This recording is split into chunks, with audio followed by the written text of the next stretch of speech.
Class, a very very good morning to all of you. सबको मेरी आवाज़ आ रही है? Good morning, good morning.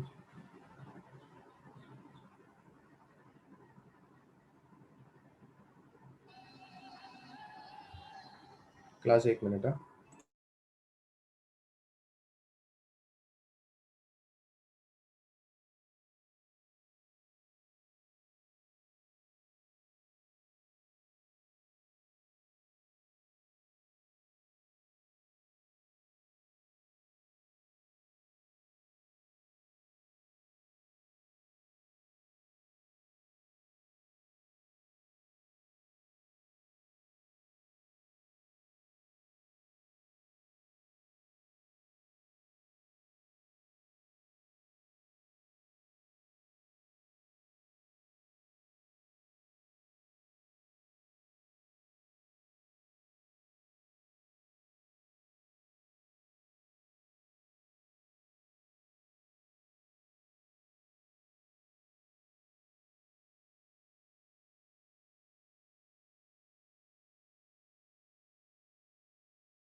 Class, really really sorry, can we start? क्या हम शुरुआत कर सकते हैं? तैयार सब लोग?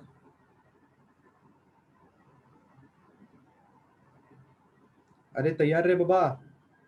चलो मुझे बताओ, नोड और एंटी नोड के बीच में कितने का डिस्टेंस होता है?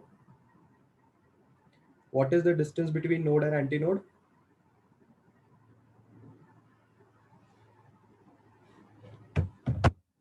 अरे अरे, क्या कर रहे हो यार? मेरी इज्जत का फालूदा कर रहे हो तुम लोग। अक्षय, सपना, प्रतीक्षा। नोड और एंटी नोड के बीच में कितने का होता है बेटा? चेक करो, चेक करो। कॉन्फिडेंस है? प्रतीक्षा, रोहन, स्नेहा, पक्का? पाई बाय 4 की λ/4? रोहन क्या कर रहा है यार? हाँ,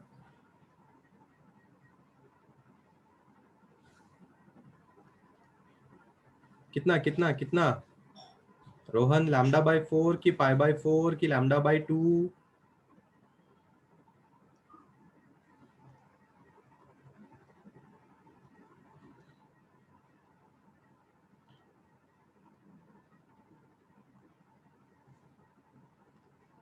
वेरी गुड, वेरी गुड।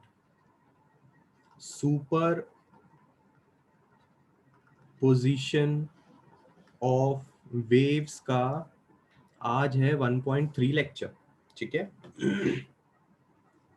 हमने ये चीज बार बार हमें खुद को समझानी है कि अगर मुझे बस इतना ही पता है कि अगर एक नोड और एक नोड होगा तो उसके बीच में λ/2 होगा, एक एंटी नोड और एंटी नोड होगा तो उसके बीच में λ/2 होगा, और अगर एक नोड और एंटी नोड होगा तो उसके बीच में λ/4 होगा, और अगर एक एंटी नोड और नोड होगा तो उसके बीच में भी λ/4 होगा।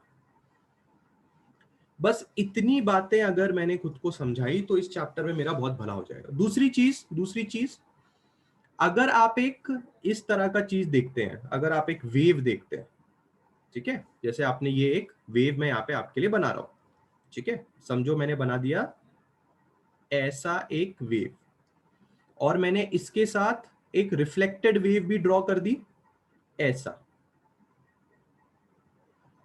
ठीक है।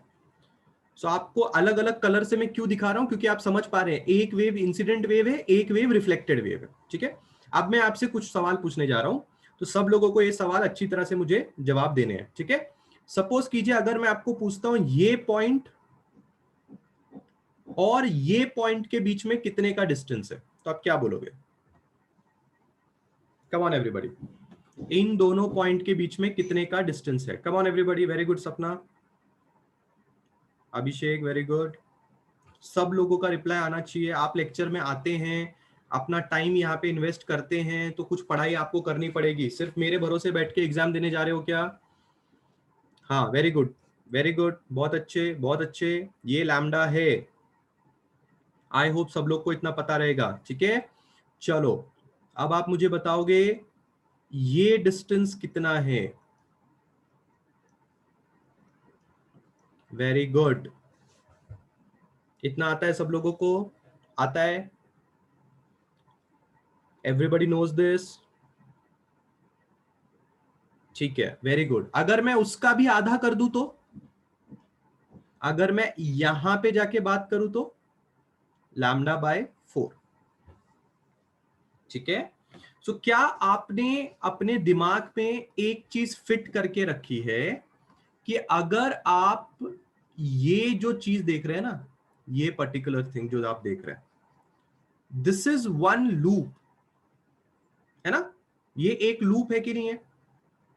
बराबर है। तो एक लूप कितने का होता है class? How much is one loop? One loop is lambda by 2, बराबर। Everybody will keep this in mind, one loop is lambda by 2। अगर हमारे पास दो लूप होंगे तो दो लूप मिलके कितना बनेगा? लैम्डा। दो लूप बन के कितना बनेगा? लैम्डा। तो अगर मैं इस येलो और ब्लू दोनों को मिला के अगर मैं आपके साथ बात करूं, so two loops will take you to lambda, ठीक है ठीक है। अच्छा, हाफ लूप कितने का होगा? Half loop will be of lambda by 4। Half loop समझता है आपको? Everybody understands half loop? This is half loop. सिर्फ इतना, सिर्फ इतना जो पार्ट है ना, ये आपका हाफ लूप। इतनी बातें अगर आप लोगों के दिमाग में क्लियर है तो हम थोड़ा स्टार्ट करते हैं आज का टॉपिक, ठीक है। देखो आज और इंपॉर्टेंट टॉपिक है, मतलब सुपरपोजिशन ऑफ वेव्स में जो आज हम पढ़ने वाले हैं, इसमें से एक आधी चीज आप एग्जाम में एक्सपेक्ट कर सकते हो, इसलिए सब लोगों का टोटल ध्यान यहाँ पे होना चाहिए, ठीक है। देखो क्या होगा, आप क्या करोगे, आप कंसिडर करोगे एक pipe closed at one and, उसके बाद आप करोगे pipe open at both ends, और उसके बाद आप करोगे एक स्ट्रिंग। इन तीन चीजों को हमें आज के लेक्चर में स्टडी करना है। Pipe closed at one and का मतलब क्या होता है? अपने पास एक इस तरह का पाइप है, ठीक है, ये अपने पास इस तरह का एक पाइप है, और ये पाइप एक तरह से बंद है, इसको बोला जाता है pipe closed at one and, और एक तरफ से ये खुला है, ठीक है। अगर आपने इस तरफ से एक वेव को भेजा, अब वो वेव कैसे भेजोगे?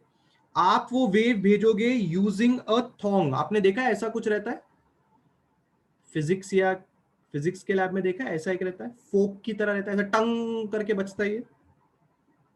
Have you seen this thing?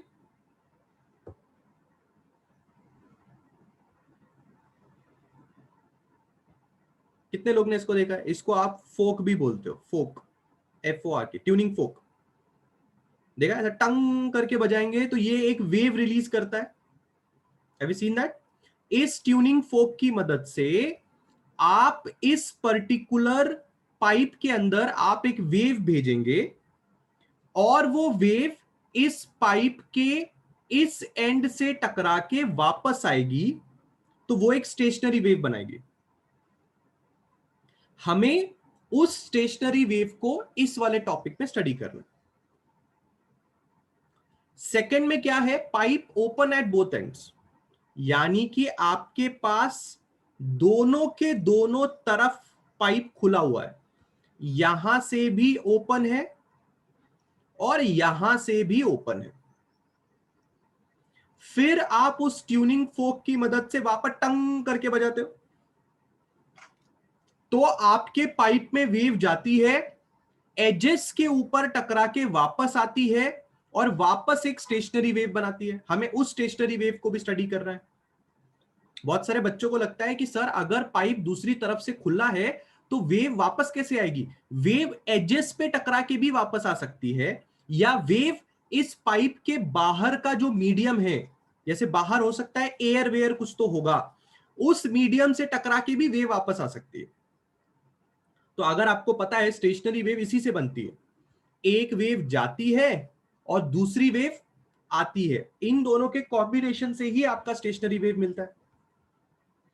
Last but not the least, हम दो तरफ एक रस्सी बांधेंगे और इस रस्सी में टंग करेंगे। टंग करेंगे मतलब पिछले लेक्चर में मैंने आपको एक वीडियो दिखाया होगा टंग वाला, है ना, वो दोनों तरफ से ऐसा लूप बनाना था रस्सी में। तो इस रस्सी में भी स्टेशनरी वेव क्रिएट की जा सकती है, हमें इसको भी स्टडी करना।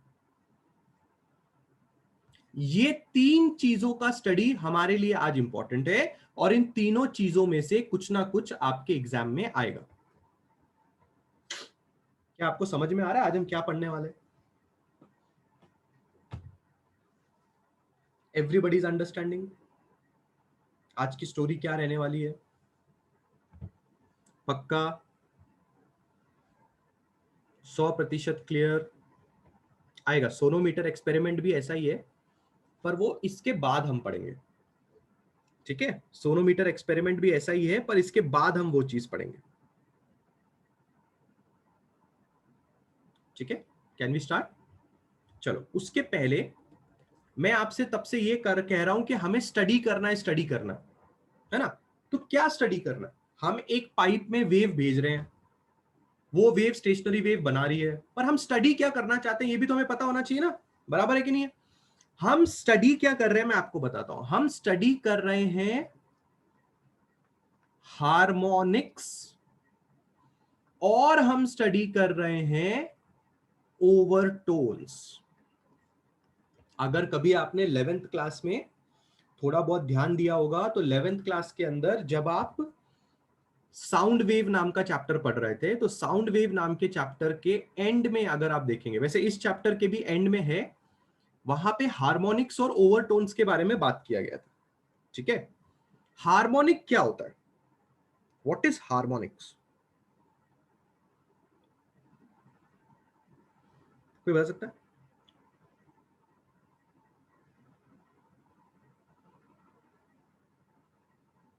Anybody knows what harmonic is?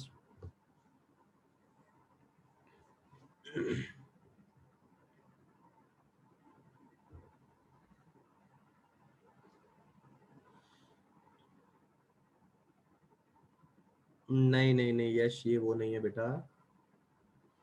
Harmonic word किसके साथ रिलेटेड होता है?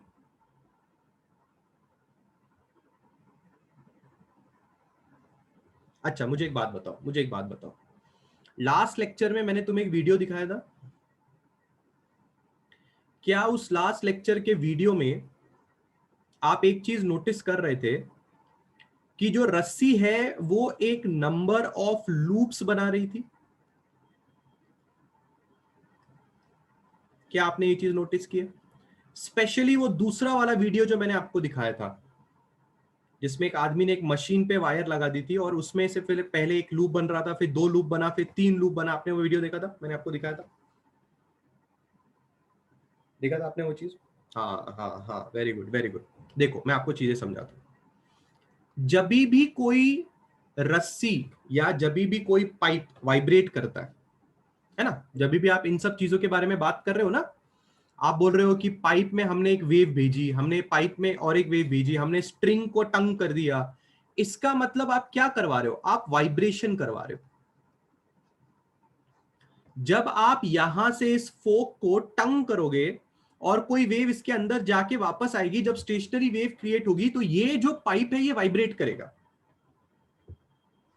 जैसे आप गिटार बजाते हो, तो जब आप गिटार बजाते हो तो आप उस रस्सी को, गिटार की स्ट्रिंग को आप टंग करते हो। तो जब आप उस स्ट्रिंग को टंग करते हो तो वाइब्रेट करता है कि नहीं करता? यहां पे भी आप टंग कर रहे हो कि नहीं कर रहे हो? क्या यहां पे आपके टंग करने से स्टेशनरी वेव पैदा हो रही है? हो रही है। जब एक गिटारिस्ट टंग करता है तो स्टेशनरी वेव पैदा होती है? हाँ होती है। क्या आपको पता है कि pipe closed at one and, flute की तरह हम इसको देख सकते हैं? ये दोनों पाइप्स को आप फ्लूट की तरह देख सकते हो। बांसुरी, क्या बांसुरी में हवा फूकी जाती है अंदर की तरफ? क्या वो हवा एक वेव की तरह क्रिएट होती है? और जब वो हवा उस फ्लूट के अंदर जाती है तो हाथ की मदद से अलग अलग वाइब्रेशंस क्रिएट किए जाते हैं, जिससे अलग अलग साउंड या ध्वनि क्रिएट होती है। क्या आप समझ पा रहे हैं कि ये तीनों चीजें रियल लाइफ में भी यूज होती हैं? ऐसा जरूरी नहीं है कि अलग से फिजिक्स एक्सपेरिमेंट में आप ये चीज देखोगे। बांसुरी देखी है आप लोगों ने? सीटी देखी है सब लोग ने? सीटी, बांसुरी छोड़ो, सीटी देखी है, जो आपके पीटी टीचर बजाते हैं? क्या वहां पे अंदर वाइब्रेशन है? क्या आप ये बात समझ रहे हैं कि एक्चुअल में आप वाइब्रेशन को स्टडी कर रहे हैं? बिल्कुल सही। अगर आप वाइब्रेशन को स्टडी कर रहे हैं तो क्या आपके पास डिफरेंट टाइप्स ऑफ फ्रीक्वेंसीज होंगी कि नहीं होंगी? अलग अलग तरह की आपके पास फ्रीक्वेंसीज होंगी कि नहीं होंगी? बिल्कुल होंगी। अगर आप एक गाना सुनते हैं, अगर आप एक गाना सुनते हैं तो क्या गाने में अलग अलग फ्रीक्वेंसीज है या नहीं? बिल्कुल है। अगर कोई गिटारिस्ट स्ट्रिंग को टंग करता है तो क्या उसमें अलग अलग तरह की फ्रीक्वेंसीज हैं या नहीं है? बिल्कुल है। अगर आप फ्लूट बजा रहे हो तो क्या अलग अलग तरह की फ्रीक्वेंसीज हैं? बिल्कुल है। तबला बजा रहे हो, अलग अलग तरह की फ्रीक्वेंसीज है। हर चीज जहां पे वाइब्रेशंस हो रहे हैं वहां पे आपको डिफरेंट टाइप्स ऑफ फ्रीक्वेंसीज जरूर मिलेंगी। अभी मैं आपसे बात कर रहा हूं, अभी जो मैं आपसे बात कर रहा हूं, क्या मेरी आवाज में डिफरेंट टाइप्स ऑफ फ्रीक्वेंसीज हैं? हाँ, मेरी आवाज में डिफरेंट टाइप्स ऑफ फ्रीक्वेंसीज हैं। क्या मेरा गले का वोकल कॉर्ड वाइब्रेट कर रहा है? बिल्कुल कर रहा है। आप बात करके देखो और गले पे ऐसा हाथ रख के देखो, आपको आपके हाथ में ऐसा झंझन महसूस होगा। पुट योर फिंगर आपके वोकल कॉर्ड के ऊपर और बात करके देखो, आपको वाइब्रेशन फील होगा। क्या आपका वोकल कॉर्ड वाइब्रेट कर रहा है? कर रहा है। अगर आपका वोकल कॉर्ड वाइब्रेट कर रहा है तो वो वाइब्रेशन की वजह से फ्रीक्वेंसी पैदा कर रहा है। कितने लोगों को ये बात समझ में आ रही है कि एक्चुअल में इन तीनों टॉपिक के अंदर हम बेसिकली वाइब्रेशन की बात करने वाले हैं, बेसिकली हम अलग अलग डिफरेंट फ्रीक्वेंसीज की बात करने वाले हैं। कितने लोगों के दिमाग में ये बात छपती है? पक्का? Are you understanding that we are interested in talking about different types of frequencies?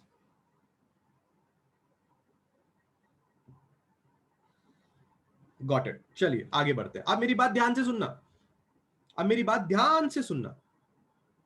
अभी आपने इस बात को हां बोला है कि अगर कोई चीज वाइब्रेट कर रही है तो उसके पास डिफरेंट फ्रीक्वेंसीज होंगी।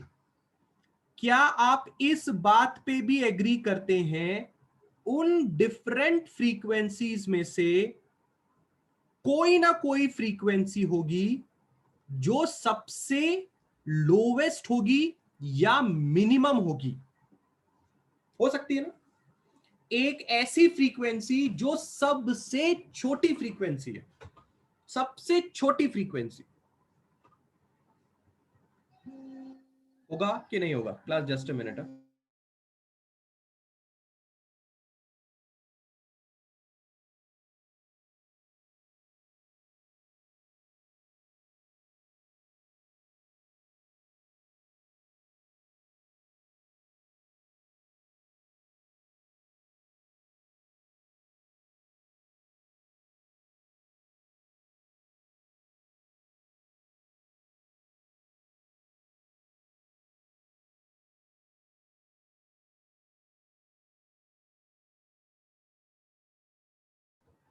हाँ, class class class class class Sunday है, बहुत कॉल आते हैं, I am really sorry.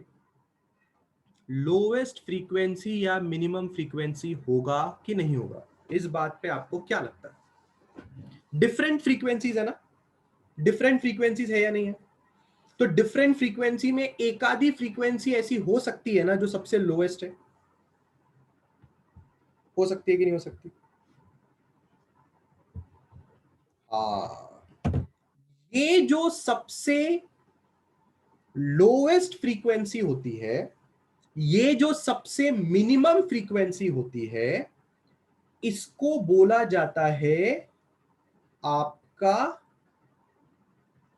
Fundamental frequency. और इसी चीज को बोला जाता है आपका फर्स्ट हार्मोनिक्स। यानी कि हार्मोनिक्स जो टर्म है वो एक्चुअली फ्रीक्वेंसी से रिलेटेड है।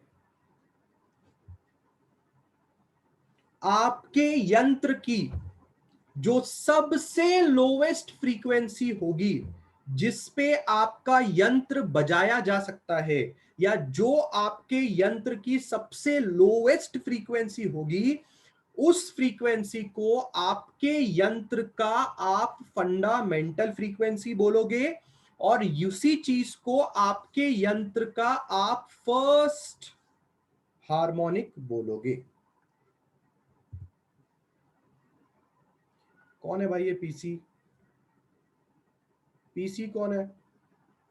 नाम लिखने में प्रॉब्लम मेरे। Who is this PC? Chat section में बताओ जल्दी मेरे को।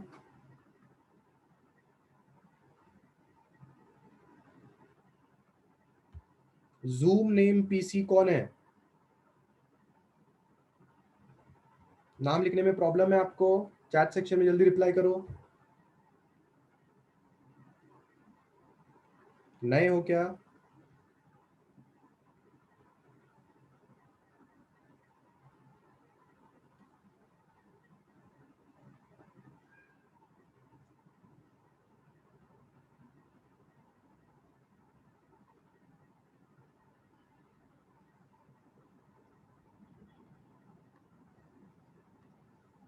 हाँ, अब अब मेरी बात ध्यान से सुनना। अब क्या होगा? अब आपके यंत्र की कुछ अगली फ्रीक्वेंसी भी होगी।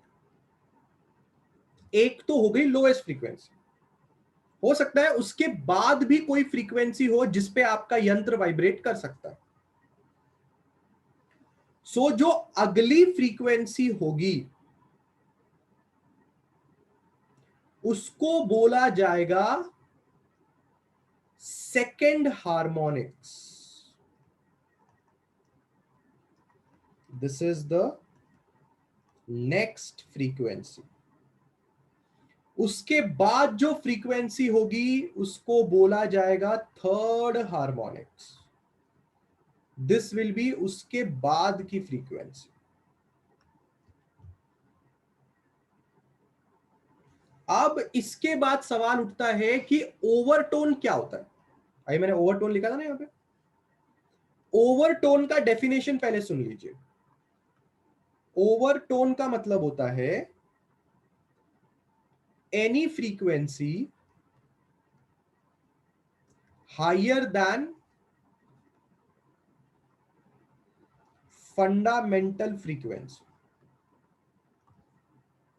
इसको ओवरटोन बोलते हैं। तो ये तो आपका फंडामेंटल फ्रीक्वेंसी हो गया। फंडामेंटल फ्रीक्वेंसी के बाद जो भी फ्रीक्वेंसी उसको ओवरटोन बोला जाता है। यानी कि second harmonics will be called as first overtone, third harmonics will be called as second overtone.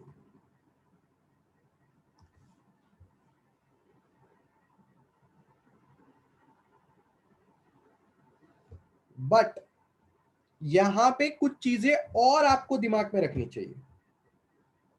जो आपके हार्मोनिक्स होते हैं, जो आपके हार्मोनिक्स होते हैं, हार्मोनिक्स, इसके बारे में एक और चीज आपको पता होना चाहिए। Harmonics are multiples of fundamental frequency. अब मैं तुम्हें ये चीज लिख के देता हूं कि अगले 5 मिनट में जो मैंने बोला तुम्हें उसमें से एक वर्ड समझ में नहीं आया होगा। ये जितना भी मैंने लिखा है तुम्हें इसमें का एक वर्ड नहीं समझा होगा। क्या मैंने सही कहा?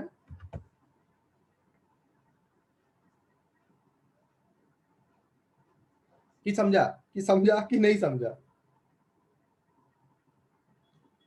कितने लोग को समझा?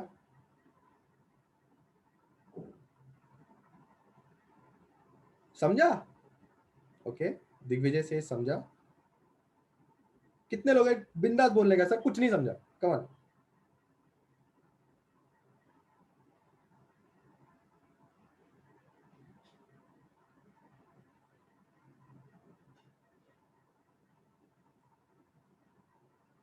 ठीक है, तैयार for an example? Ready for an example सब लोग? तैयार? पक्का? अगर आपको हार्मोनिक्स और ओवरटोन नहीं पता, आगे का कुछ नहीं समझेगा। तैयार क्या एग्जाम्पल के लिए?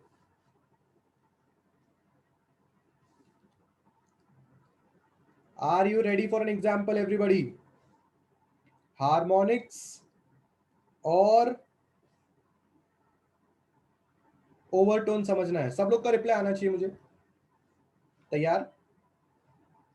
एग्जाम्पल दूंगा, उसके बाद वापस इधर लाके तुम्हें खड़ा कर दूंगा, फिर देखते तुम्हें कैसे नहीं समझता। तैयार? ठीक है, बिल्कुल ध्यान से सुनना मेरी बात है, मेरी बात बिल्कुल ध्यान से सुनना। एग्जाम्पल है, सपोज करो कि एक आदमी XYZ नाम का एक इंस्ट्रूमेंट इंस्ट्रूमेंट आपके पास लेके आता है। उस इंस्ट्रूमेंट का नाम है XYZ इंस्ट्रूमेंट, कुछ भी हो सकता है, ठीक है?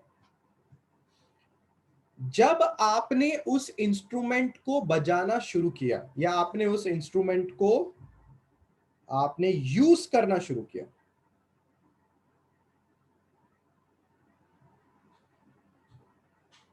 तो आपको पता चला कि आपका यंत्र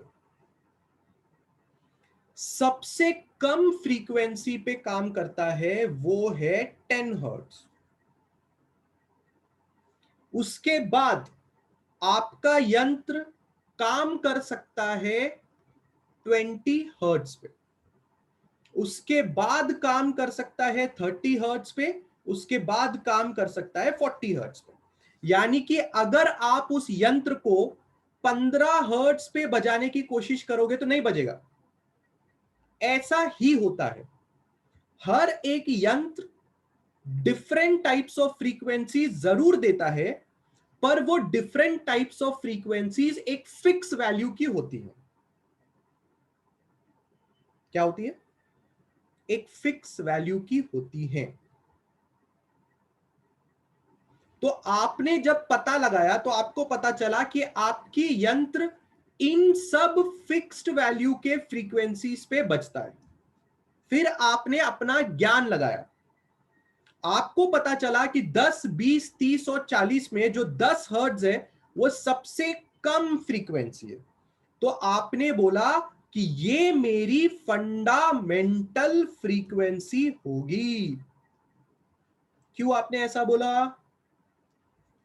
क्योंकि ये सबसे लोवेस्ट फ्रीक्वेंसी है। किसकी? किसकी? आपके XYZ नाम के यंत्र की। फिर आपने क्या किया? आपने इस फंडामेंटल फ्रीक्वेंसी को नाम दिया N। ये फंडामेंटल फ्रीक्वेंसी जो है उसको आपने नाम दिया N। ठीक है। अब आपका यंत्र फंडामेंटल फ्रीक्वेंसी के बाद कौन सी अगली फ्रीक्वेंसी पे काम करता है? वो है 20 हर्ट्ज। क्या है? 20 हर्ट्ज। तो 20 हर्ट्ज, क्या आप देख पा रहे हैं कि ये 2 टाइम्स आपका एन है? उसके बाद जिस फ्रीक्वेंसी पे आपका यंत्र काम करता है वो 3 टाइम्स एन है। उसके बाद जो आपका यंत्र जिस फ्रीक्वेंसी पे काम करता है वो 4 टाइम्स एन है। एन क्या है भाई? Fundamental frequency, lowest frequency.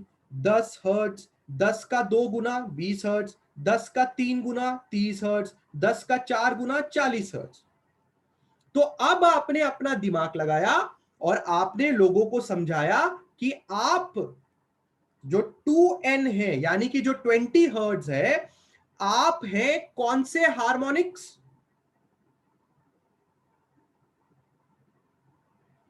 आप है कौन से हार्मोनिक्स? वाह वाह आदित्य,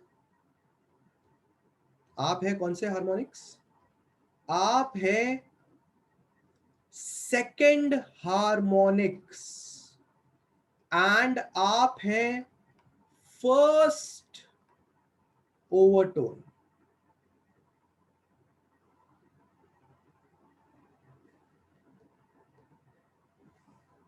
क्या आप जानते हैं आपकी लोएस्ट फ्रीक्वेंसी ही आपकी फंडामेंटल फ्रीक्वेंसी है और आपकी फंडामेंटल फ्रीक्वेंसी ही आपका फर्स्ट हार्मोनिक होता है, बराबर?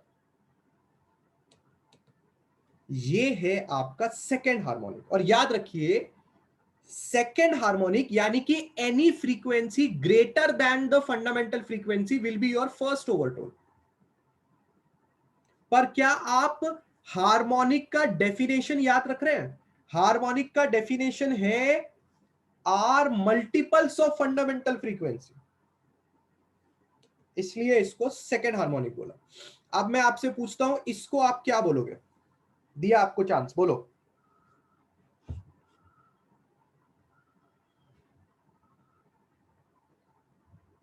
Come on. Absolutely correct. You will call it as third harmonics. Very good, very good. And this will be your second overtone. चलो इसके बारे में चांस दिया आपको। Fourth harmonics and third overtone. Overtone का डेफिनेशन देख लो। Any frequency higher than fundamental frequency will be called as overtone. 20 hertz क्या फंडामेंटल फ्रीक्वेंसी से ज्यादा है? हाँ, पर 20 हर्ट्ज फंडामेंटल फ्रीक्वेंसी के बाद पहली बार आ रहा है, इसलिए first overtone. 30 hertz fundamental frequency के बाद दूसरी बार आ रहा है, इसलिए second overtone. 40 hertz fundamental frequency के बाद थर्ड बार आ रहा है, इसलिए थर्ड ओवरटोन।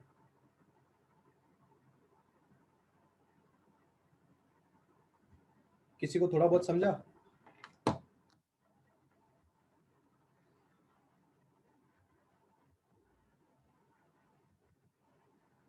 पक्का? Ready for one more example? Are you ready for one more example? ठीक है, अब ना गलती मत करना, देखते हैं तुम्हें कितना समझा है। Example number 2। एक इंस्ट्रूमेंट है, उसका नाम है PQY इंस्ट्रूमेंट। ठीक है, जब आप इस यंत्र को लेके आए तो आपको पता चला कि ये 10 हर्ट्ज पे बजता है, उसके बाद 30 हर्ट्ज पे बजता है। ठीक है, उसके बाद 60 हर्ट्ज पे बजता है, उसके बाद 90 हर्ट्ज पे बजता है। ठीक है, ये चीज क्या है बताओ, इसके बारे में आपका क्या कनेक्शन है? बोलो। अच्छा, बहुत ही सही जवाब। क्या आप बोल रहे हैं? एन बराबर 10 हर्ट्स।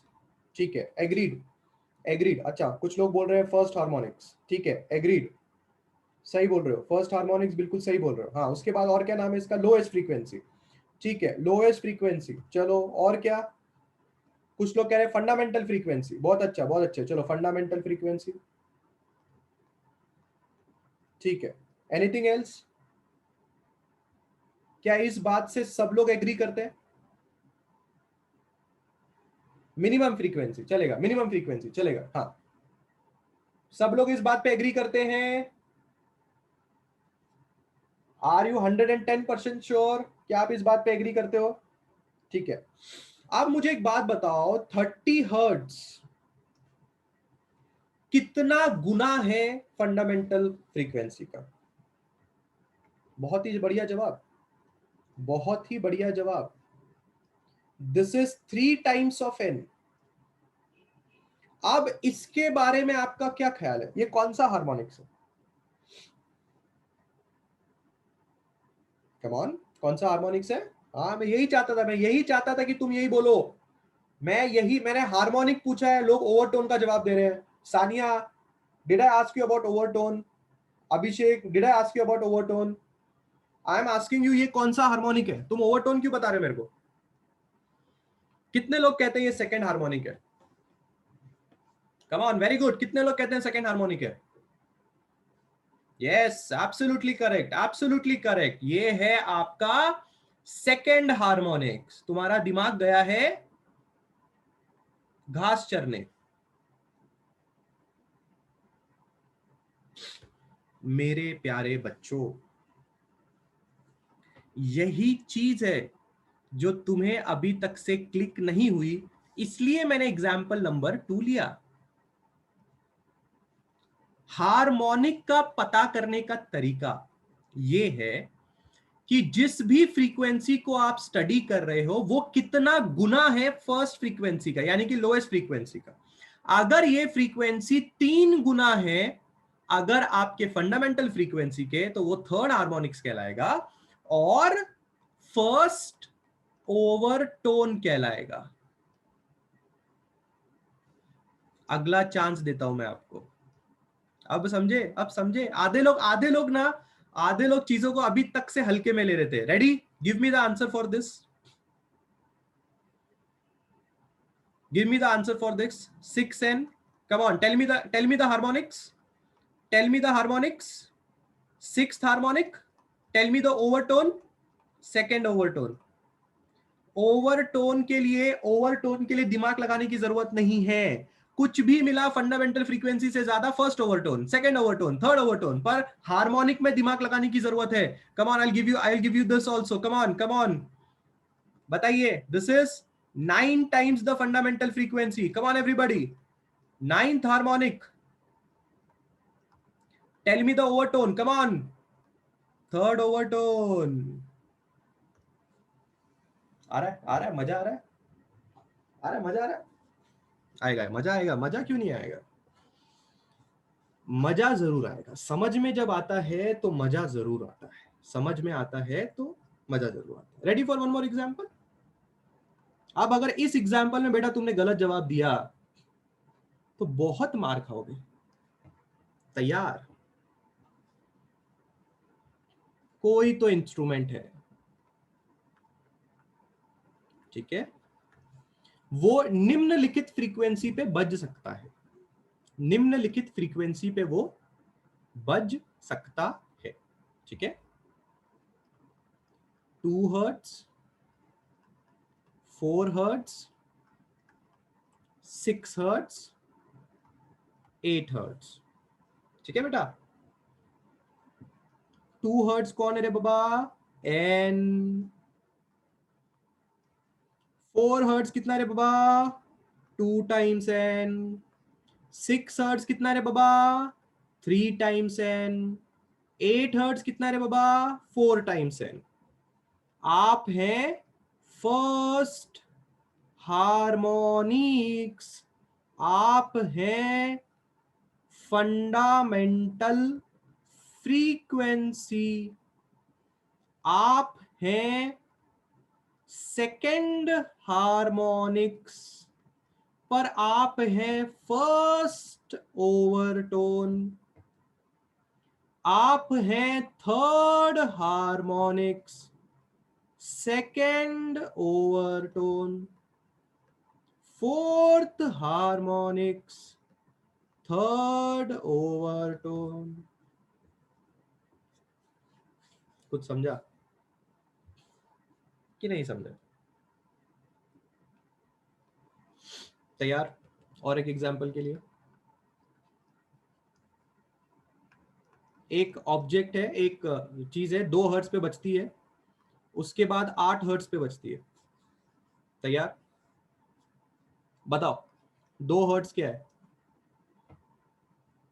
जल्दी जल्दी मुंह खोलने का, जल्दी जल्दी मुंह खोलने का। अभी बच्चे नहीं हो तुम लोग, अभी बच्चे नहीं हो। एक बार समझ में आ गया, कॉन्फिडेंस लेवल शो करो। एन है, एन है, फर्स्ट हार्मोनिक है, फंडामेंटल है, बराबर है। ये क्या है बता, क्या है ये?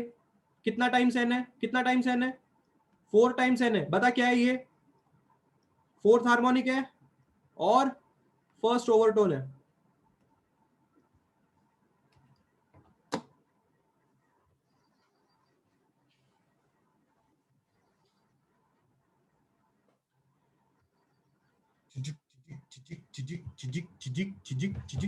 क्या बोलती है पब्लिक?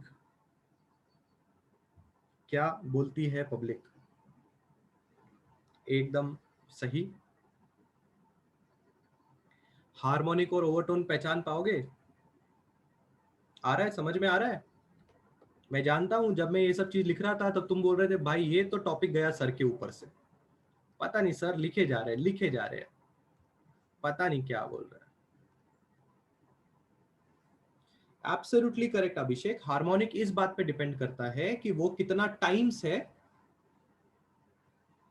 फंडामेंटल फ्रीक्वेंसी का। इसलिए मैंने हार्मोनिक का डेफिनेशन क्या लिखा है, देखो पढ़ो। Harmonics are multiples of fundamental frequency, multiple of fundamental frequency. Fundamental frequency का जितनावा मल्टीपल होगा उतनावा हार्मोनिक होगा। तो आप अगर मेरे लास्ट एग्जांपल से अगर आप थोड़ा ध्यान देंगे तो 2 हर्ट्ज के बाद डायरेक्टली 8 हर्ट्ज पे आपका इंस्ट्रूमेंट बजता है। 3 हर्ट्ज, 4 हर्ट्ज, 6 हर्ट्ज, 7 हर्ट्ज पे आपका इंस्ट्रूमेंट आप नहीं बजा सकते। सिर्फ 2 हर्ट्ज के बाद आपका इंस्ट्रूमेंट डायरेक्टली 8 हर्ट्ज पे बजता है। तो 2 हर्ट्ज आपके इंस्ट्रूमेंट की फंडामेंटल फ्रीक्वेंसी यानी कि आपका एन, और 8 हर्ट्ज आपका फोर्थ हार्मोनिक यानी कि फर्स्ट ओवरटोन, क्योंकि ये 4 गुना है आपके फंडामेंटल फ्रीक्वेंसी का। मैं और बड़बड़ करूं कि आपको समझ में आ गया?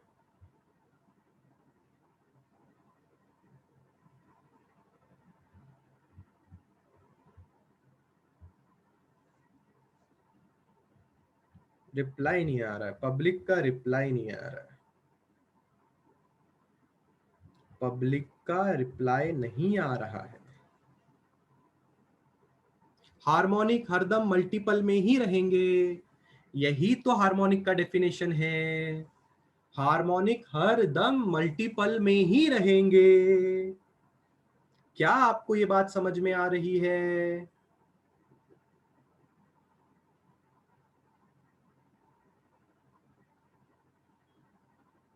पक्का? क्लियर है? बहुत ही बढ़िया, बहुत ही बढ़िया।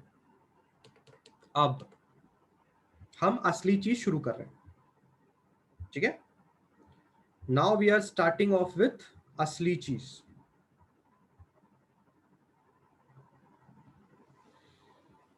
हाँ, देखो, सबसे पहले मैं शुरू कर रहा हूं क्या? Vibration of air column in a pipe closed at one end। Diagram में जरा आपके सामने पेश कर देता हूं।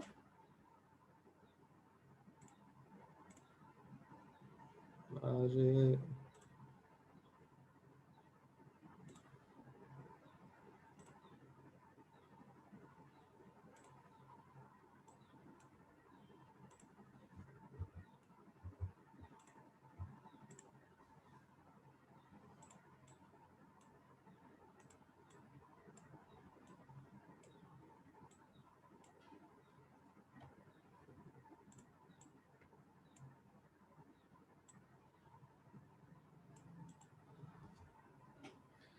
डायग्राम आप लोगों के सामने है।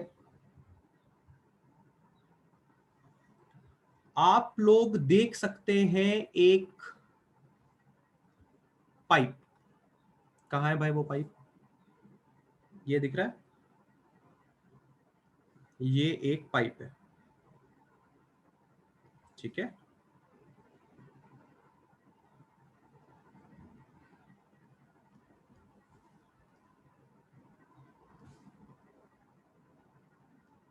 और यहां से ऊपर की तरफ, ठीक है। ये कौन है भाई? ये आपका टंग वाला ट्यूनिंग फोर्क है, ठीक है। और इस ट्यूनिंग फोर्क की मदद से जब आपने टंग किया, तब ये वाली एक वेव आपके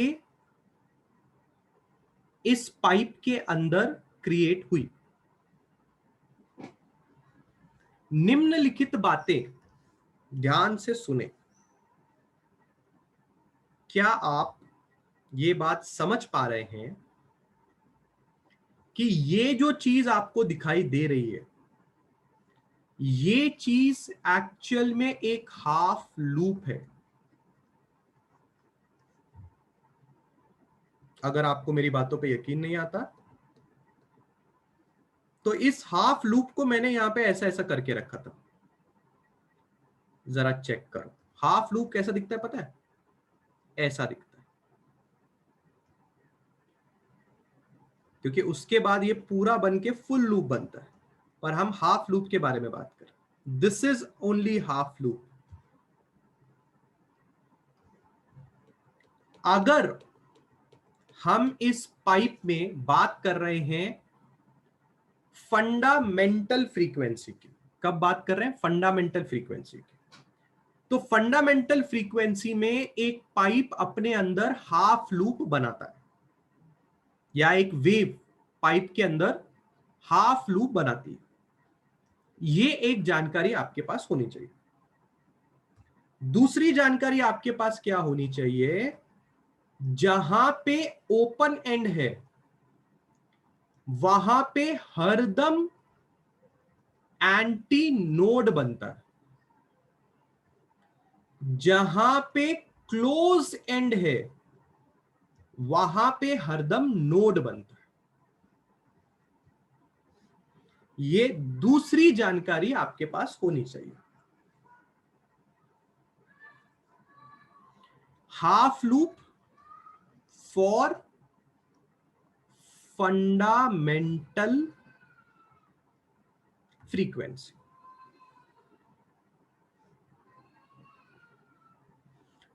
तीसरी चीज जो आपको यहां पे नोटिस करनी है, आप देख सकते हैं यहां पे एल लिखा हुआ है। एल एल एल क्या है? लेंथ ऑफ एयर कॉलम, यानी कि वो जो पाइप है उसकी लंबाई देखिए कितने की है। उसकी लंबाई है एल की। परंतु आप देख सकते हैं कि जो वेव है वो थोड़ा पाइप से बाहर चले जाती है। आप इस डायग्राम में देख सकते हैं, ये जो वेव है, जहां पे डिस्टेंस उसने λ/4 लिखा है, λ/4 नाम का डिस्टेंस जरा देखना उसने कहां से नापा है? पाइप के थोड़े बाहर से नापा है। पर यहां पे λ/4 आया क्यों? λ/4 इसलिए आया क्योंकि ये एक हाफ लूप है। और आपके लेक्चर शुरू होने के पहले ही मैंने आपके दिमाग में ये चीज फिट की थी। One loop lambda by 2, 2 loops lambda, half loop lambda by 4। तो क्या आप ये बात जानते हैं कि अगर आपकी वेव आधा लूप बना रही है इन फंडामेंटल फ्रीक्वेंसी, तो उस आधे लूप का लंबाई जो होगा वो लैम्डा बाई 4 होगा, जिसको आपने कैपिटल एल का नाम दिया है। किसका नाम दिया आपने? कैपिटल एल का नाम। पर क्या आप देख पा रहे हैं कि capital L is not equal to small L.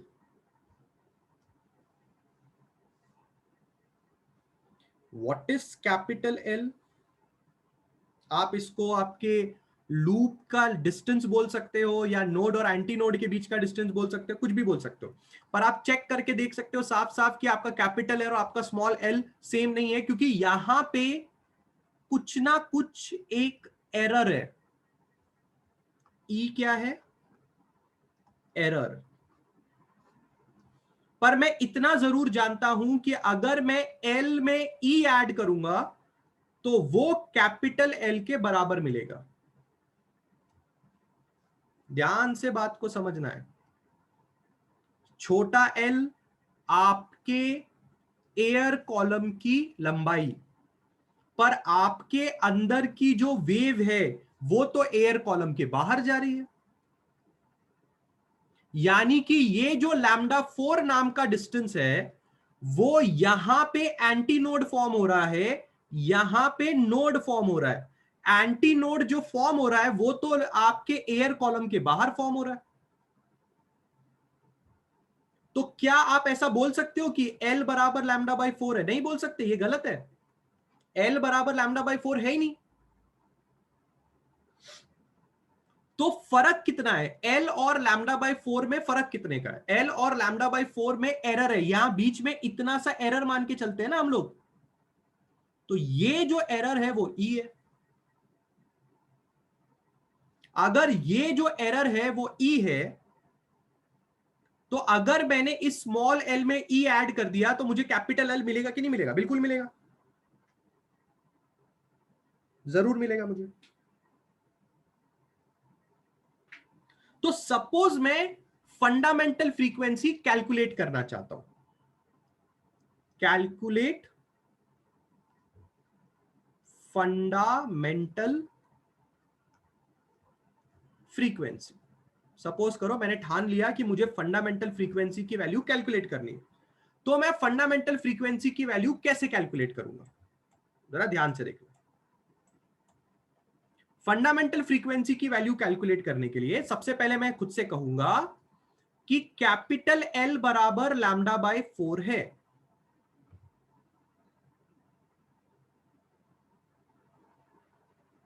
यानी कि लैम्डा बराबर 4 टाइम्स एल है। अगर आपने बचपन में कभी फ्रीक्वेंसी का फॉर्मूला पढ़ा होगा तो आपको पता चलेगा कि v बराबर n लैम्डा होता है। v यानी कि वेलोसिटी, n यानी कि फ्रीक्वेंसी, लैम्डा यानी कि वेवलेंथ। क्योंकि आपको फंडामेंटल फ्रीक्वेंसी निकालनी है तो आप v बाय लैम्डा पुटअप करोगे। फंडामेंटल फ्रीक्वेंसी बराबर v अपॉन लैम्डा। लैम्डा की जगह पे क्या लिख सकते हो? लैम्डा की जगह पे लिख सकते हो 4 टाइम्स एल, और एल की जगह पे क्या लिख सकते हो? स्मॉल एल प्लस ई। तैयार है आपके फंडामेंटल फ्रीक्वेंसी निकालने का फॉर्मूला। फंडामेंटल फ्रीक्वेंसी निकालने के लिए आपको किस किस चीजों की जरूरत पड़ेगी? Velocity of wave, length of air column और एरर। अगर आपको ये 3 चीजें पता है, आप इन तीनों चीजों को यहां पुट करो, आपको ये बात पता चलेगी कि आपका ये वाला एयर कॉलम सबसे मिनिमम फ्रीक्वेंसी कितनी है जिसपे ये बच सकता है? क्योंकि मुझे ऐसा लगा था कि आप यहां जरूर ये डाउट पूछोगे कि सर आपको कैसे पता चला कि इसकी 2 हर्ट्ज आपकी मिनिमम फ्रीक्वेंसी? ये 2 हर्ट्ज कैलकुलेट कैसे किया गया? How did you calculate that the minimum frequency of this particular instrument is 2 hertz? इसके पहले मैंने बहुत एग्जांपल दिए. Sir, how do you calculate that the minimum frequency is 2 hertz? Sir, how did you calculate that the minimum frequency is 10 hertz? How did you calculate that the minimum frequency is 10 hertz? ये दिमाग में आपके doubt आना चाहिए कि हमने actually calculate कैसे किया है कि ये मिनिमम फ्रीक्वेंसी या लोएस्ट फ्रीक्वेंसी या फंडामेंटल फ्रीक्वेंसी इस पर्टिकुलर इंस्ट्रूमेंट की इतनी है. तो हमने एक फॉर्मूला इजाद किया है. ये है वो फॉर्मूला जो हमको किसी भी एयर कॉलम का, बांसुरी का, या जो भी चीज जिसमें हवा फूंक के मारते हो आप, उसमें आपकी फंडामेंटल फ्रीक्वेंसी कितने की रहेगी, ये फॉर्मूला आपको उस बात की जानकारी दे सकता है. बस आपको यह पता होना चाहिए कि आपने जो फूंक मारी उसकी वेलोसिटी कितनी की, जो एयर कॉलम है उसकी लेंथ कितने की, और वो एरर कितने का है वो आपको पता होना चाहिए. अगर आपको ये सब चीजें पता हैं तो आपका भला हो सकता है. अब ये सुनने के बाद भी बच्चे के दिमाग में एक डाउट आना चाहिए, सर मैं वेलोसिटी तो निकाल सकता हूं, मैंने कैसा फूंक मारा वो मुझे पता है, मैं फूंक मारने की या अपने वेव की वेलोसिटी मैं जरूर कैलकुलेट कर सकता हूं. Sir length of the air column तो मैं जरूर कैलकुलेट कर सकता हूं, मेरे पास स्केल वेल तो रहेगा ही. एरर कैसे कैलकुलेट करूंगा ये मैं थोड़ी देर में आपको बताऊंगा. पर फिलहाल जरा एक चीज क्विक रिकैप कर लीजिए आपके दिमाग में कि हम क्या पढ़ रहे थे. हम actually vibration of a air column पढ़ रहे हैं. एक ऐसे पाइप के बारे में स्टडी कर रहे हैं जो क्लोज्ड है एट वन एंड. सबसे पहले हमें पूछा गया कि बताओ इसका फंडामेंटल फ्रीक्वेंसी तुम कैसे कैलकुलेट करोगे. फंडामेंटल फ्रीक्वेंसी जब कैलकुलेट की जाती है तब आप हाफ लूप कंसीडर करते हैं. Setup for generating vibration in air column in a pipe closed at one end. The distance of the antinode from the open end and the pipe has to be exaggerated. इसका मतलब क्या है? इसका मतलब यह है कि एक्चुअल में जो डिस्टेंस है वो ज्यादा है. किसके बीच का डिस्टेंस? एंटीनोड और नोड का. और पाइप छोटा पड़ता है. सो पहली बात आपने क्या नोटिस की? हाफ लूप फॉर्म हो रहा है. ओपन एंड में हरदम एंटीनोड बनेगा, क्लोज्ड एंड में हरदम नोड बनेगा. तीसरी चीज आपको यह पता चली कि जो एयर कॉलम की लंबाई है और जो आपके वेव की लंबाई है λ/4, वो दोनों मैच नहीं करती. वेव थोड़ा बाहर जाके बनती है, एयर कॉलम छोटा पड़ गया.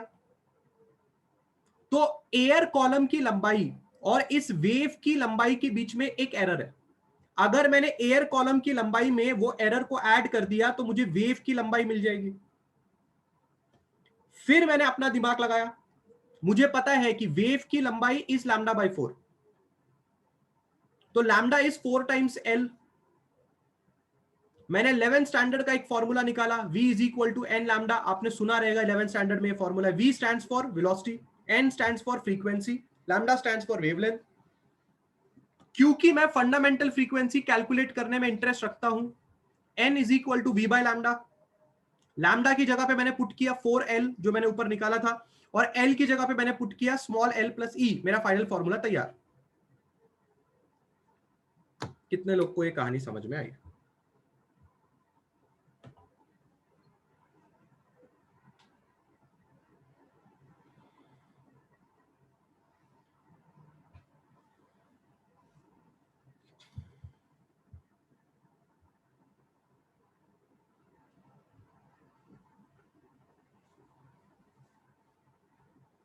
कितने लोगों को ये कहानी समझ में आई? ये फॉर्मूला तुम्हें क्या देगा?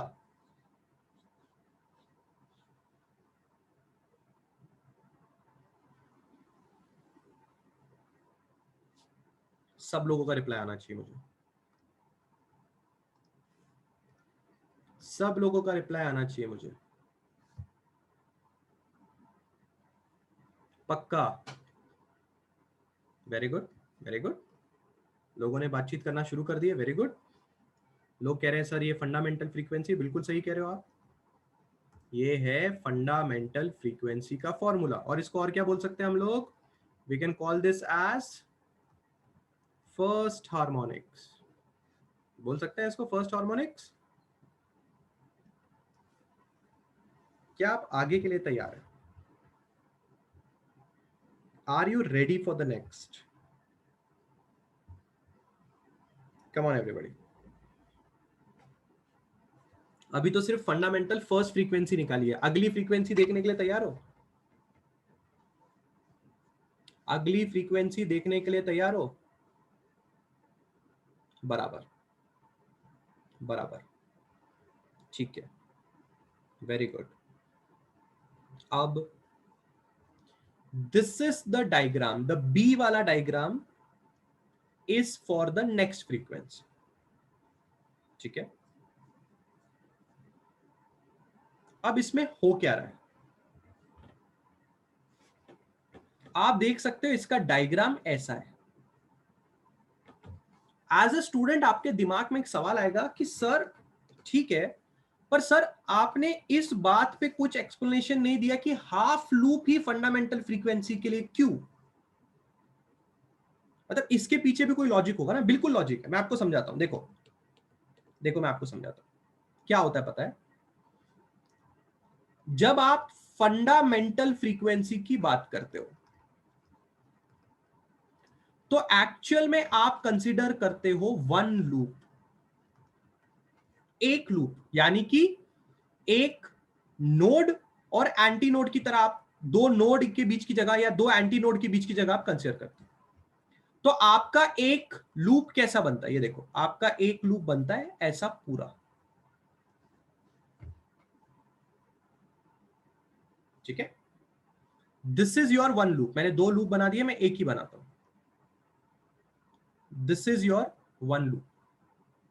पर क्योंकि आप एक pipe open at both the ends में पढ़ाई कर रहे हो, तो इस पाइप का जिस तरफ साइड ओपन है वहां पे आपका नोड नहीं बन सकता, इसलिए वहां पे एंटी नोड बनता है। क्योंकि मैंने पहले ही बोला, जो चीज जहां पे ओपन रहेगी वहां पे आप नोड बना नहीं सकते, आप एंटी नोड बनाओगे और इस तरफ आपका नोड बनेगा।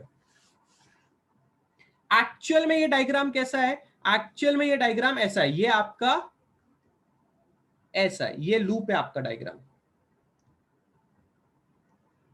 पर आपका ये चीज एक्चुअल में एक डब्बे के अंदर बंद है और ये डब्बा एक तरफ से खुला है, तो जहां से ये खुला होगा वहां पे आपको इसको एंटी नोड बनाना पड़ेगा, यहां पे नोड बनाना पड़ेगा। अब समझो आप नेक्स्ट फ्रीक्वेंसी के बारे में बात करना चाहते हो, तो जब आप नेक्स्ट फ्रीक्वेंसी के बारे में बात करोगे सो आप दो लूप का इस्तेमाल करोगे, टू लूप्स।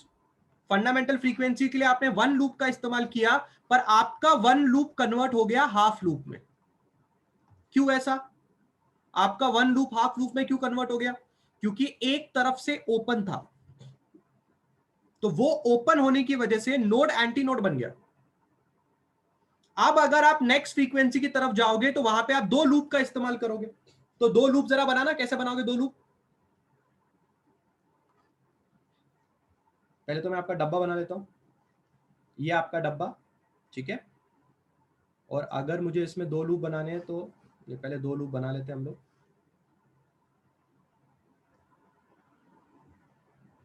ये बन गया आपका दो लूप, और अब मैं इसके ऊपर डब्बा बना रहा हूं, बराबर है।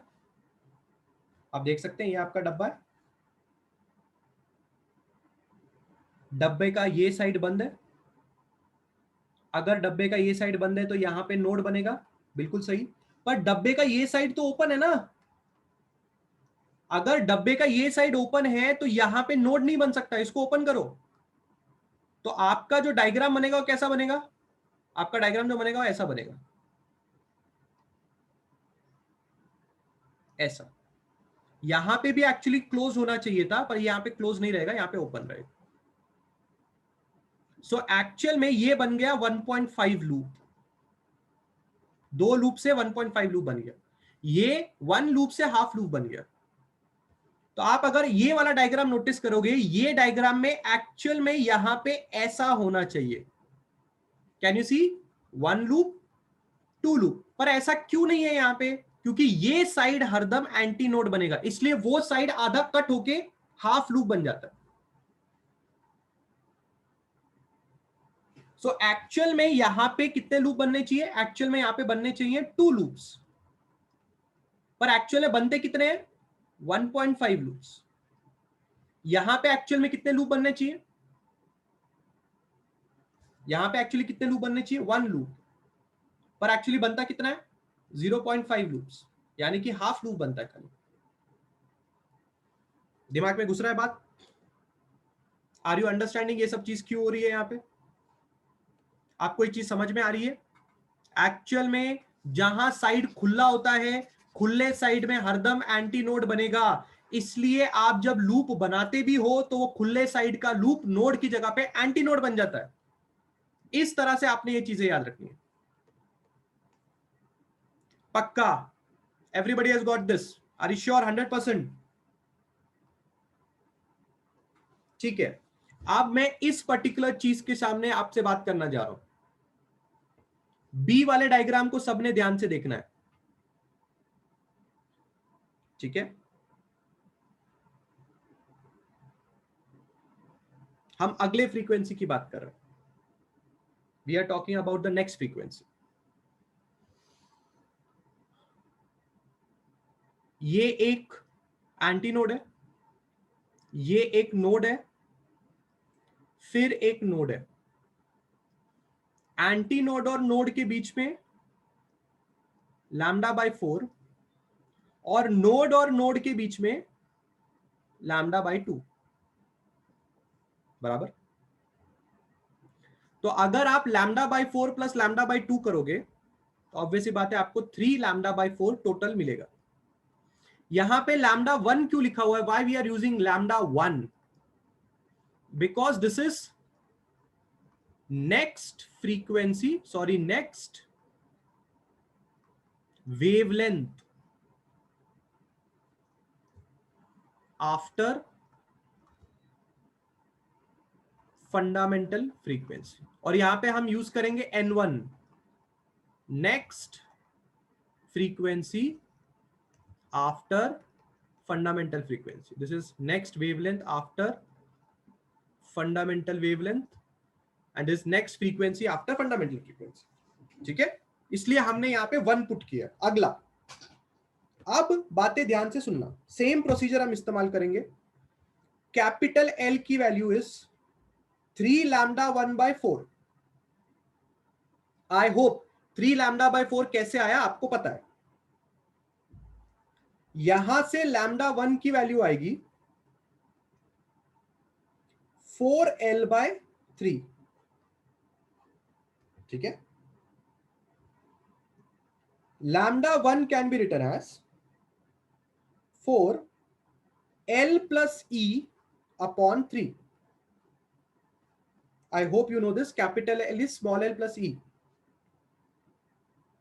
V is equal to n1 λ1. I hope आपको समझ में आ रहा है λ1 और n1 क्यों लिखा? क्योंकि फंडामेंटल फ्रीक्वेंसी से अगली फ्रीक्वेंसी है। अब आपके दिमाग में सवाल आएगा, सर v1 क्यों नहीं लिखा? अरे वेव की वेलोसिटी में बदलाव नहीं आता है, आपकी वेव की वेलोसिटी सेम रहती है हर बार, इसलिए फ्रीक्वेंसी जो है, वेलोसिटी जो है उसमें कोई बदलाव नहीं आया। क्योंकि आप n1 में इंटरेस्टेड है, ये होगा v अपॉन λ1।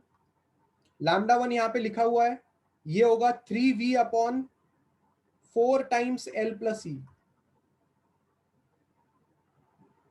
n1 का फॉर्मूला जो है, मैं इसको अच्छी तरह से आपके लिए लिख देता हूं। n1 is 3v upon 4 times l plus E. ये n1 है। n1 क्या है?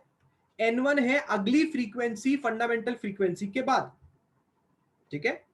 पर अगर आप ध्यान से देखेंगे, what is the formula for fundamental frequency? v/4 l plus e. यहां पे भी v/4 l प्लस ई दिखाई दे रहा है। Can I write n1 is equal to 3 times n?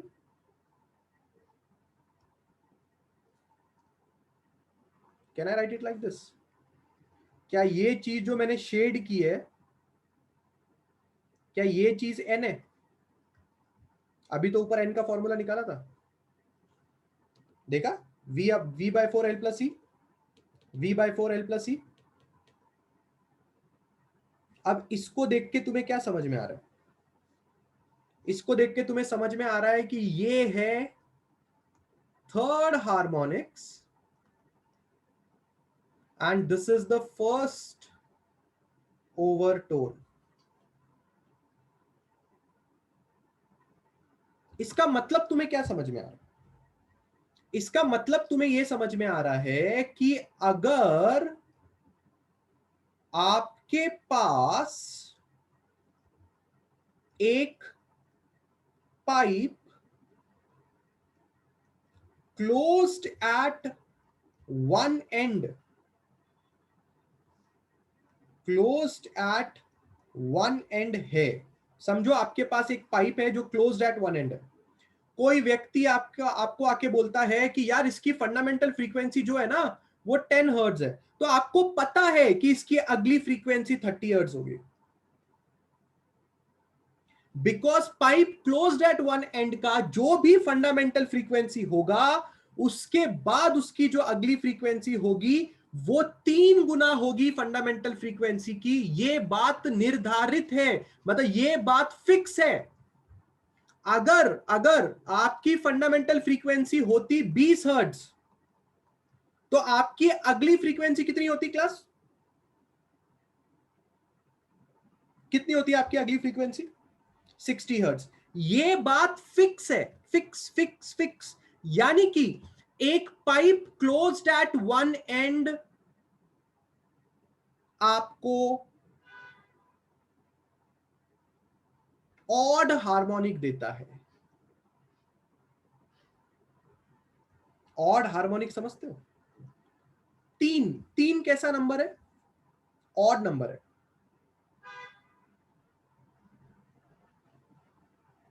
चलो चलो चलो अगला भी कर लेते। ये टॉपिक ऐसा है, जब तक पूरा का पूरा टॉपिक आंखों के सामने ना आ जाए ना तब तक आदमी को फीलिंग ही नहीं आती। चलो मेरा पहला सवाल आपसे है, सी डायग्राम देख के बताओ कितने लूप है इसके अंदर। कम ऑन, सी डायग्राम देख के बताओ इसमें लूप कितने हैं? असली में लूप कितने होने चाहिए? असली में लूप कितने होने चाहिए? थोड़ी स्टोरी याद करो, स्टोरी याद करो। पहले वन लूप होना चाहिए था, 0.5 लूप मिला। उसके बाद दो लूप होना चाहिए, 1.5 लूप मिला। अब ऑब्वियसली तीन लूप होने चाहिए पर तुम्हें सिर्फ 2.5 लूप मिलेंगे। क्या ये कहानी तुम्हें अभी समझ में आ रही है? हाँ सर बिल्कुल आ रही है। सर देखो, एक लूप, दो लूप, तीसरा लूप नहीं बना, 2.5 लूप बना। पर अगर मैं तुमसे पूछूं कि क्यों तीसरा लूप पूरा क्यों नहीं हो पाया, वाई दिस तीसरा लूप इज आधा, वाई डिड इट गेट पूरा, तीसरा लूप पूरा क्यों नहीं हुआ? कम ऑन, आंसर क्या है इसका? तीसरा लूप पूरा क्यों नहीं हुआ? Why didn't the third loop was fully completed? Come on, tell me the answer. एक साइड से ओपन है ना, ओपन साइड में नोड बनता है, ओपन साइड में नोड बनता है? नहीं बनता। ओपन साइड में एंटी नोड बनता है। क्या बनता है ओपन साइड पे? Anti node. इसलिए इसको आधे में रोकना पड़ा। बराबर है? Very good. 5 लैम्डा बाई 4 कैसा आया मुझे बताने की जरूरत नहीं है, तुम जानते हो। एंटी नोड नोड के बीच में लैम्डा बाई 4, एंटी नोड और नोड के बीच में lambda by 4, anti node node के बीच में लैम्डा बाई 4, एंटी नोड, ऐसे 5 लैम्डा बाई 4 है, इसलिए 5 लैम्डा बाई 4 आंसर है। तुम ये बात बहुत अच्छी तरह से जानते हो कि L is equal to 5 lambda 2 by 4 लिखे। टू क्यों लिख रहे हो? लैम्डा 2 क्यों लिख रहे हो? क्योंकि ये अगली है, फंडामेंटल फ्रीक्वेंसी से नेक्स्ट है। तो फंडामेंटल फ्रीक्वेंसी से अगली थी उसको 1 लिखा, उसके बाद जो अगली है उसको 2 लिख रहे हैं अभी हम लोग। ठीक है? सो भाई लोग ध्यान से देखना, lambda 2 will be how much? Lambda 2 will be 4L by 5. It can be written as 4 small l plus e by 5. तैयार? पुट करने के लिए तैयार? v is equal to n2 lambda 2. How much will be n2? v by lambda 2. v 5v upon 4 L plus ई। अला अला अला अला, यहां पे भी चमत्कार हो रहा है। ये देखो, ये तो n है, ये तो n है। इसका मतलब n2 इज 5 टाइम्स n। मुझे देख के बताओ ये क्या है, मुझे देख के बताओ ये क्या है, कौन सा हार्मोनिक है? बहुत बढ़िया। कौन सा ओवरटोन है? बहुत बढ़िया। इसका मतलब अगर मैं तुम्हें एक समरी दूं, अगर मैं तुम्हें एक समरी दूं, तो pipe closed at one and n पे बज सकता है, 3n पे बज सकता है, 5n पे बज सकता है, अगला कितने पे बजेगा? 7n पे बज सकता है, एंड सो ऑन। इसका मतलब तुम्हें क्या समझ में आ रहा है? इसका मतलब सिर्फ और सिर्फ ऑड हार्मोनिक्स वो तुम्हें दे सकता है। इसका मतलब अगर कोई व्यक्ति तुम्हारे पास आके बोलता है, ए मेरे पास ना एक pipe closed at one and है, हमने कहा बहुत बढ़िया। बोला अबे उसका फंडामेंटल फ्रीक्वेंसी 2 हर्ट्ज है, हमने कहा ठीक है। वो हमको बोला बता उसका अगला फ्रीक्वेंसी कितना होगा, अगला n1, ये ले 3 2 6 हर्ट्ज। बोले हैं, तेरे को कैसे पता चला? मैंने तो खाली तेरे को फंडामेंटल फ्रीक्वेंसी बताया था, तेरे को कैसे पता चला कि उसका अगला फ्रीक्वेंसी 6 हर्ट्ज होगा? तेरे को कैसे पता चला? हमने उसको बोला अरे पागल, जो pipe closed at one and होता है ना, वो सिर्फ ऑड हार्मोनिक्स देता है। तो बोला है ऑड हार्मोनिक्स का मतलब?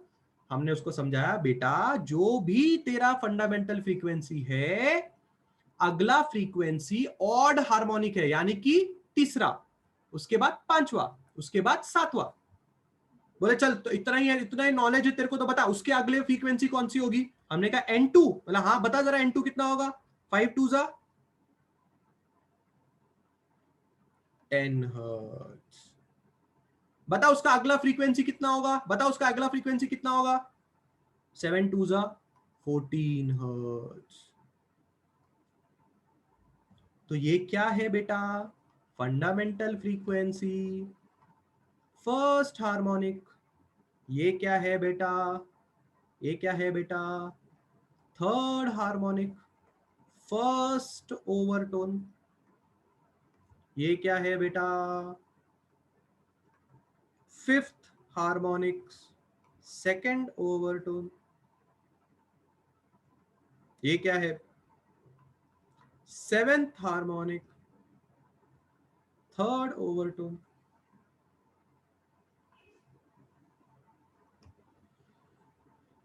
हाँ, क्या आपको समझ में आ रहा है ऑड हार्मोनिक का मतलब क्या है? Are you understanding what does odd harmonic means? Odd 3 5 7। Harmonic का मतलब होता है मल्टीपल। कितनावा मल्टीपल होगा? ऑड मल्टीपल होगा, आसान भाषा में ऑड मल्टीपल होगा। किसी को कुछ समझ रहा है? Are you understanding? Are you understanding pipe closed at one end कैसे काम करता है? पक्का सब लोग का रिप्लाई आना चाहिए मुझे यहाँ पे। I should be getting everybody's reply. Third harmonic first overtone, fifth harmonic second. ये कैसे लिखा, ये तुम्हें अगर अभी नहीं पता तो तुम्हारा कुछ नहीं हो सकता। ये कैसे आया? n 3n 5n 6n 7n कैसे आया? ये इसके बारे में डेफिनेशन है, इसके बारे में पूरा डेरिवेशन है। स्टार्टिंग में तुम्हें लगेगा कि कर क्या रहे हो, पर एक बार तुम्हें लॉजिक समझ में आ गया तो तुम्हें समझ में आएगा, अच्छा हम ये निकालने की कोशिश कर रहे हैं कि pipe closed at one and कौन कौन सी फ्रीक्वेंसीज दे सकता है। तो pipe closed at one and सिर्फ ऑड हार्मोनिक नाम की फ्रीक्वेंसीज दे सकता है।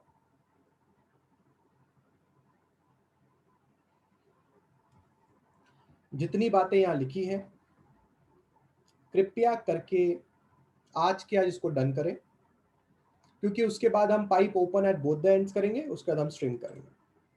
आज नहीं करते, आप इतना देख के आओ। फिर अगले लेक्चर में करते हैं।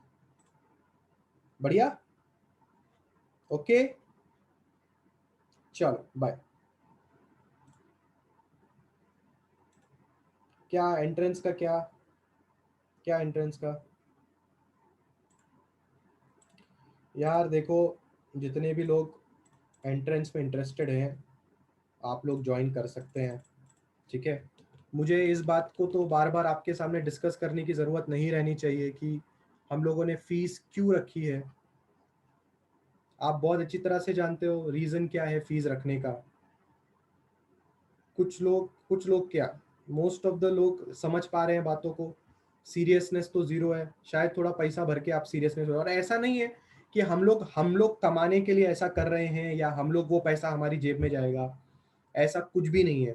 आप लोग की तरफ से जो डोनेशंस आते हैं या फिर अभी वाली जो फीस आएगी, वो फीस या तो जूम प्लस आपका केमिस्ट्री टीचर प्लस आपका बायोलॉजी टीचर, इन तीनों चीजों में वो पूरा का पूरा चीज जाने वाला है, ठीक है। जो हमने फीस रखी है आपके क्रैश कोर्स के लिए, वो फीस आप बाहर जाके भी देख सकते हो कि बाहर क्रैश कोर्स की फीस क्या है। हमारी फीस हमने शायद कितनी रखी है, 6,000 रखी है शायद, है ना, दैट इज 2,000 पर सब्जेक्ट, ऐसा कुछ पकड़ के चलिए, है कि नहीं। तो फीस काफ़ी इकोनॉमिकल है। खाली अभी डिसीजन इस बात पे लेना है कि क्या हम 12 तारीख से 12 मई से, जैसे रेगुलरली हम एमएसटी सीटी और इसकी तैयारी शुरू करना चाहते थे, क्या हम 12 मई से शुरू कर सकते हैं? क्योंकि मैं आपका पोर्शन जो है वो आपका पोर्शन समझ लीजिए, आराम आराम से भी करेंगे तो 5 मई तक या 10 मई तक आराम से आपका पोर्शन हो जाएगा, आराम आराम से भी जाते हैं तो, ठीक है ना। वैसे ये मंथ तक की आपका पोर्शन में कंप्लीट कर सकता हूँ, पर मैं जानबूझ के आराम आराम से जा रहा हूँ, कोई घाई नहीं करते। आप भी कुछ बाकी का भी पढ़ सकते हो। पर अगर हम आपके बोर्ड एग्जाम होने का वेट करेंगे और उसके बाद हम अपनी एमएसटी सीटी और नीट का अगर हम ये रखेंगे, ठीक है ना, क्या बोलते हैं इस चीज को, पढ़ाई चालू करेंगे अगर हम सिर्फ एमएसटी सीटी और नीट की, तो पता नहीं बोर्ड एग्जाम के बाद और इसके बाद हम लोग को कितना टाइम मिलता है इस चीज के लिए, ठीक है ना।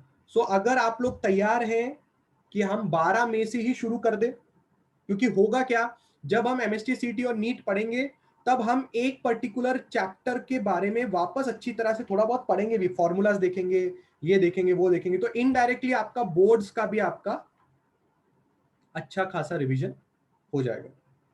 सो मैं एक गूगल फॉर्म जरूर डालूंगा ग्रुप में ये कंसर्न लेने के लिए कि can we start the MST CT and NEET वाला crash course by 12 May only, because हम लोग बोर्ड एग्जाम होने का इंतजार करेंगे तो हमें टाइम कम मिलेगा, ठीक है।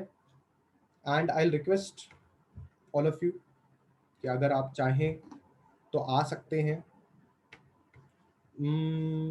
बस इतना ही। कुछ अगर आपको पूछना है तो आप डायरेक्टली मैसेज करके पूछ सकते हैं,